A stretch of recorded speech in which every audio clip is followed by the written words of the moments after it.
In this video, we'll go over 10 of the best main deck monsters which cannot be normal summoned or set, which means they can only be special summoned from whatever method their card says. And at number 10, we have Block Dragon. This card surprisingly sees competitive play in Burning Abyss decks, which is an archetype comprised entirely of level 3 Dark Fiend type monsters who destroy themselves if there are non-Burning Abyss monsters on the field. And the reason for that is because a popular variant of that deck is to run a Monster Mash version with a whole bunch of monsters that can special summon themselves from the hand.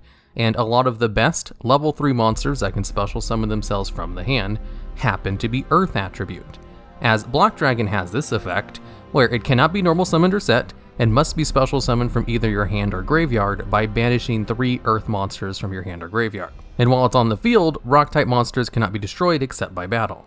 And here's the effect that makes this card really good. If this card is sent from the field to the graveyard, no matter how it's done, which means you can send it to the graveyard as a link material to proc its floating effect, you get to add up to 3 rock type monsters from your deck to your hand, as long as their total levels equals 8. So what they'll do is just add 2 level 4 rock type monsters, more specifically Fossil Dyna and Gigantes. One of those is a Great Floodgate, and the other one is a good combo extender. And since level 3 spamming allows you to bring out both the Burning Abyss Link monster and the Burning Abyss Xyz monster, Block Dragon allows you to turn all of those materials in the graveyard into extra advantage, both on the field and adding those 2 cards to your hand after it's linked away.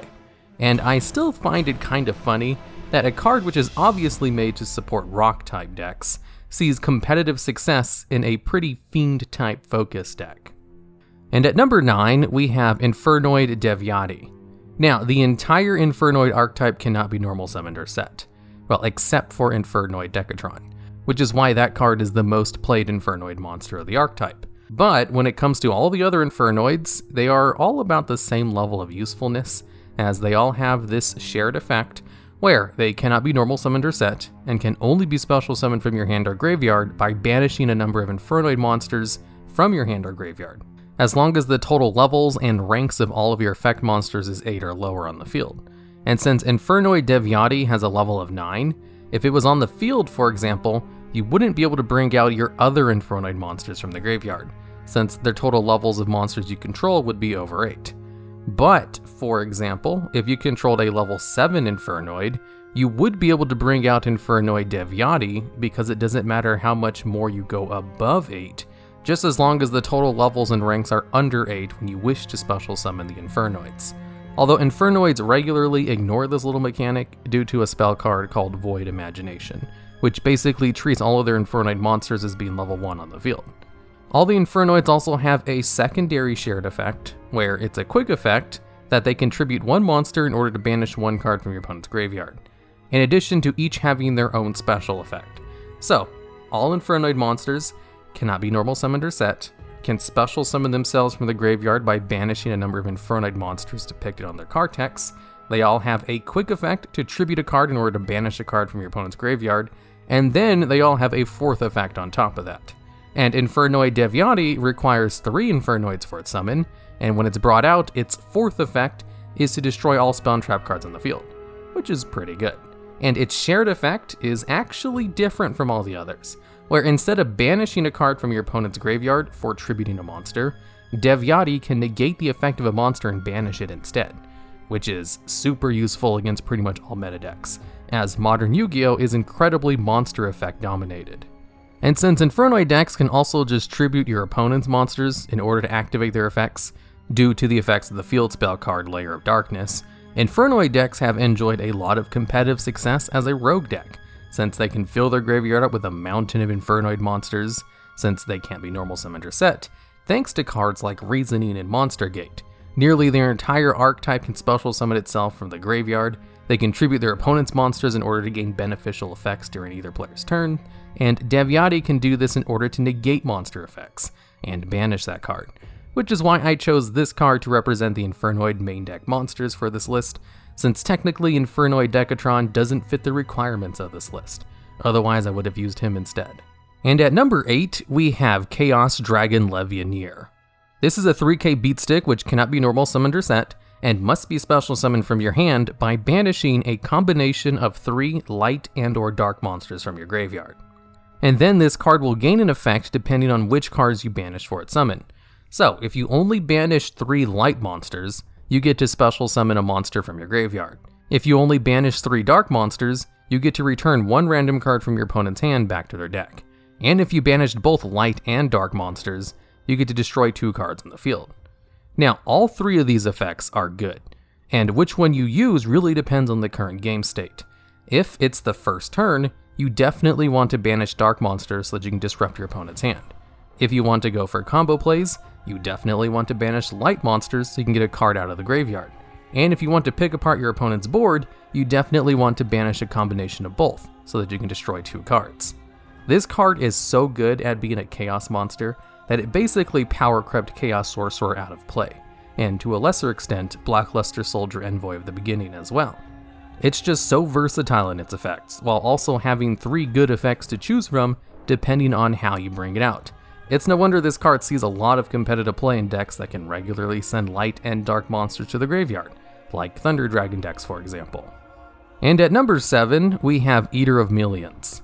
This level 1 monster must be special summoned from your hand by banishing 5 or more cards from your extra deck, or from your hand and field face down. Generally, people will just banish 5 cards from their extra deck so they don't lose card advantage. And this card has the effect that when it battles a monster, at the start of the damage step, you can banish your opponent's monster face down. And since this kind of removal doesn't target and shuts down basically all forms of protection, it's a very good way to get rid of problem boss monsters, as it can special summon itself from your hand without losing advantage or losing your normal summon for the turn, like how old similar cards, Neospacian and Grand Mole used to work. And if your opponent tries to attack into it during their turn, they'll lose the first monster that attacks into it, so they'll be forced to waste their removal effects to try to get rid of your Eater of Millions. This card also has an effect to gain 100 attack and defense for each of your banished face down cards, which rarely comes into play, and it has some negative effects where it can't be tributed, nor uses material for a Fusion, Synchro, or Xyz summon. But it can be used as materials for a Link monster. Basically, these restrictions kind of give it a little bit of a boost, since it can't be used as a target for Super Polymerization, nor Raw Sphere mode. And this card currently sees a lot of competitive play as a staple removal card, for its excellent ability to get rid of problem boss monsters. And at number 6, we have Destiny Hero Plasma. This card can only be special summoned from your hand by tributing 3 monsters. And a good thing to note about this card's summoning requirement, since it's a special summon that requires tributes, you can use tokens like Scapegoat, which specifically say they cannot be used as tributes for a tribute summon, because this isn't a tribute summon. And what this card does is it passively negates all of your opponent's monster effects, which is super good. It can also absorb one of your opponent's monsters and attach it to itself as an equip card to gain half that attack of that monster. So while the absorption effect is a really good form of removal, the main reason this card sees play is for locking down your opponent's card effects, and has been seeing a lot of play recently thanks to the resurgence of hero decks, due to a lot of new good support, and them removing Elemental Hero Stratos from the ban list.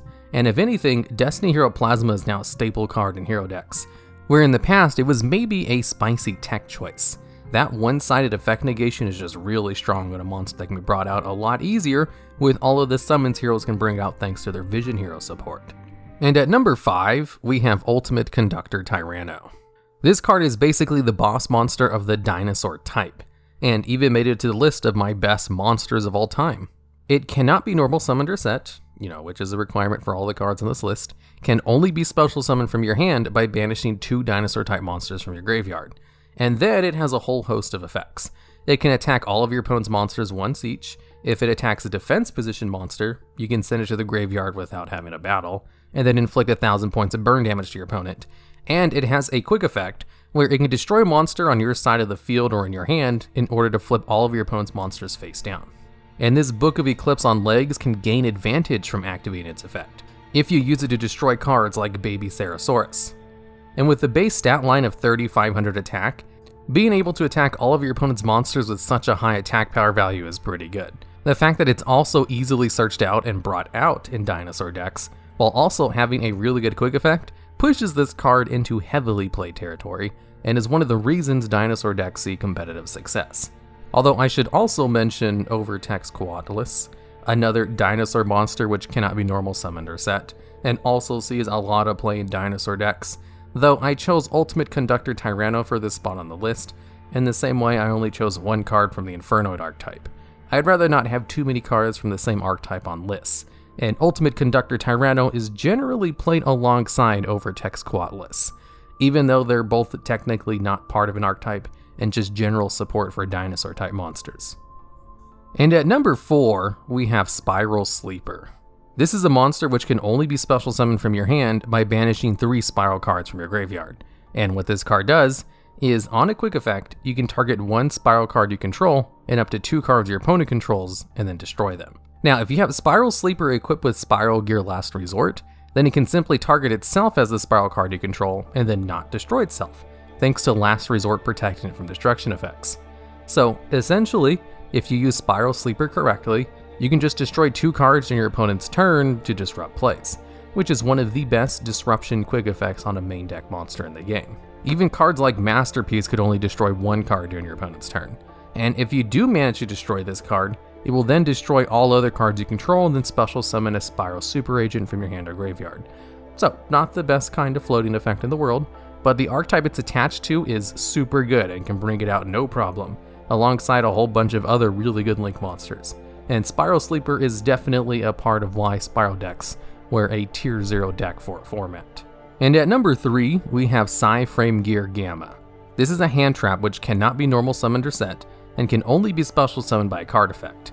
And this card has the effect where if your opponent activates a monster effect while you control no monsters, you can negate and destroy that monster, and then special summon this card from your hand alongside a PSY-Frame driver from your hand, deck, or graveyard. And this card plus the other monster it brings out are banished during the end phase. And this card does see a lot of play. More play than all the other cards I've mentioned on this list so far, in fact, because being able to negate and destroy a monster effect is good on its own for any hand trap. But if you're able to use this effect during your turn, you then have 2 monsters on the field to use for extra deck plays, or to go into PSY-Frame Lord Omega, which is an excellent synchro monster which can snipe cards out of your opponent's hand and free up your extra deck zone during Master Rule 4. Of course, if you use this effect during your opponent's turn, then your opponent could just end their turn and your 2 cards would get banished. Or they could attack over 2 of them and you have 2 bodies to defend yourself from attacks. And the biggest limiting factor of this card is really the fact that you need to have an empty monster zone in order to use it. So if you get 1 monster out, you've already locked yourself out of being able to use this hand trap. So it's not really useful in every single deck, but if you're playing a deck which can use this card, then it's a pretty powerful hand trap, which is why it sees so much competitive success. And at number 2, we have Blackwing, Gofu the Vague Shadow. This card cannot be normal summoned, and it must first be special summoned from your hand only if you control no monsters. Then when this card is special summoned, you also get to special summon 2 tokens, who cannot be attributed or used as synchro materials. Now, because of these 2 restrictions on the tokens, this card saw almost no play when it first came out, and for years afterwards, as it has another effect to recover Blackwing synchro monsters from the graveyard, presumably using the tokens it brings out, which wasn't super useful. But in the Link format, where tokens can be used to go into Link monsters, this card was an easy way to get 3 materials for Link plays without using your normal summon, which meant it was super good and saw tons of play, especially since it itself is a tuner, so it combos even better with cards like Needle Fiber. So it eventually got banned. This is one of those cards that saw almost no play at all for years, and then a new summoning method was introduced, which this card wasn't built around, which retroactively made this card much stronger than it was intended. And it's just a little bit too good with Link monsters. So they had to ban this card alongside other cards which were never intended to be abused with Links, like Level Eater and the number 1 card on this list. And at number 1, we have Grinder Golem. Grinder Golem has the effect where it can only be special summoned from your hand to your opponent's side of the field. And when you do this, you get to special summon 2 tokens with no stats in attack position to your side of the field. But if you use this effect, you cannot normal summon other monsters for the rest of the turn. So before Link monsters, this card was only ever played in gimmick decks, like Infernal Tempest, since it was an easy way to take 3,000 points of damage in 1 turn in order to activate that card's effect. So in other words, it wasn't useful at all, especially since it locked you out of normal summoning for the turn. There wasn't much you could do with 2 tokens until Link monsters came out. You see, with Link monsters, there are ways to convert tokens into effect monsters, especially the ones Grinder Golem brought out, which were level 1. So with Link Spider and Link Karibo, you could easily go into cards like a Caustic Magician, who would bounce any card it pointed to once it was Link summoned. So if you simply special summon Grinder Golem to your opponent's field, right in front of one of their extra monster zones, you could then create a Caustic Magician with its 2 tokens to bounce it back to your hand. And Grinder Golem's effect is not once per turn. So you could then just special summon it back to your opponent's side of the field, and you get 2 more tokens. Convert these 2 tokens into Security Dragon, who could then bounce Grinder Golem back to your hand again. Which then allowed you to special summon Grinder Golem for a 3rd time, giving you 2 more tokens, which would allow you to use those 2 tokens and Security Dragon to go into Firewall Dragon, who could then bounce Grinder Golem for a 3rd time, allowing you to then special summon Grinder Golem for a 4th time. And this was the average combo with a Grinder Golem. At the cost of giving up your normal summon, you could get a Link 4 and Link 2 monster on the field, as well as 2 tokens to go into whatever other plays you wanted.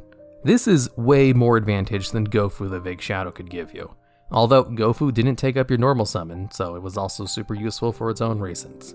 But with all of the advantage of Grinder Golem, and the fact that you could possibly bounce it even more times to get more tokens, just made Grinder Golem a little bit too good in every single deck, and was basically the staple card of the first Link format. Everybody was using Grinder Golem, because you'd be stupid not to use Grinder Golem for the massive amounts of advantage it gave you. You could even just keep Grinder Golem in your hand after you bounce it for the 4th time to just use it again on your next turn. Grinder Golem is the poster boy for a card that was not intended to be this good, and was completely made broken with the new summoning mechanic being added to the game. And it really makes you think what the next Grinder Golem will be when they create a new summoning mechanic in the future. Alright, and that's the list. Now I know this is kind of a weird topic, but this was suggested to me in the comments of one of my previous videos. And technically, all extra deck monsters cannot be normal summoned or set, so this list specifically only went over main deck monsters, in case you were wondering. And also, fun fact, did you know only 30.2% of people who watch these videos are subscribed to the channel?